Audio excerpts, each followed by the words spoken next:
At Rovi, we have the Rovi Entertainment Store, and the Rovi Entertainment Store today powers 15 brands globally. Recently announced Sainsbury in the UK.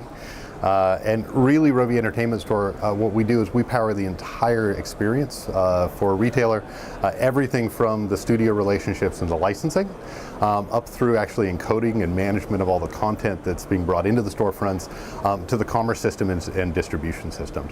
We even provide the underlying streaming technology in some cases using our DivX Plus Streaming product. I will say that we see a big confluence happening as IP kind of collides with the service provider business.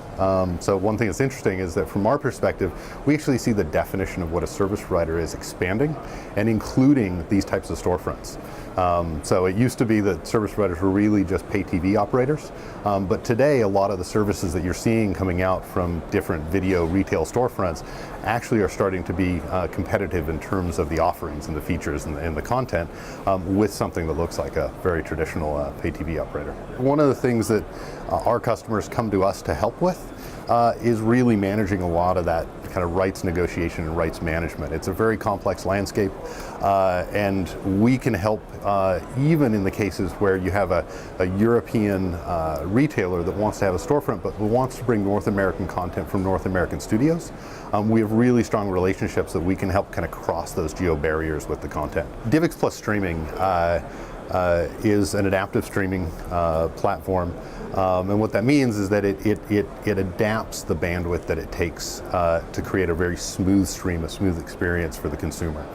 What we've done with adaptive streaming is one of the problems that we saw in the industry and from a consumer experience perspective was there was a lot of innovation that happened with DVDs and Blu-rays to bring the experience to a very high level. Lots of interactive menus and very smooth fast forward and rewind and lots of features that kind of filled out the experience. When things went into a streaming mode, a lot of that went away, and it was like we took this big step back in kind of technology and experience, and with DivX Plus Streaming we've actually pulled that back forward again. And so DivX Plus Streaming, even in an adaptive streaming format, we have virtually perfectly smooth fast forward and rewind. We have multi-language audio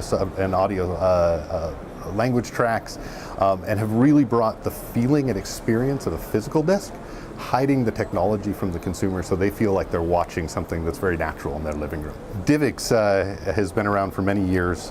Today, DivX itself, the DivX different codecs and products sit on over 750 million devices worldwide. DivX Plus Streaming is the latest one.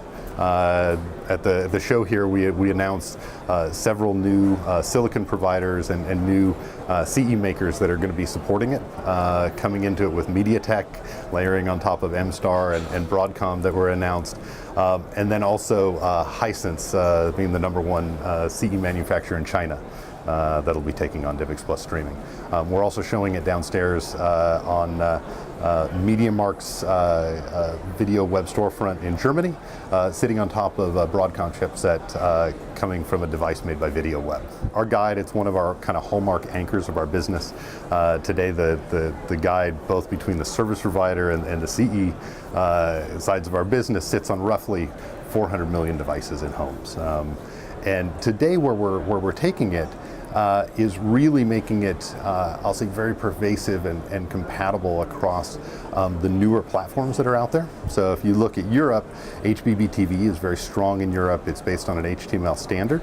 And what we've done is we've taken our entire guidance experience for both guidance of broadcast television and over-the-top television, and we've brought it into an experience that's built on top of HTML and can be delivered very easily into the existing HBBTV ecosystem, from everything from a broadcaster delivering it along with their HBBTV application to a device maker delivering it dynamically over the internet into their devices. We're showing HEVC, which is the next iteration of kind of the H.264 codec moving up to H.265. And what that means from a distribution perspective is HEVC actually takes the bandwidth requirements for delivering kind of a high-def video experience, cuts them in half.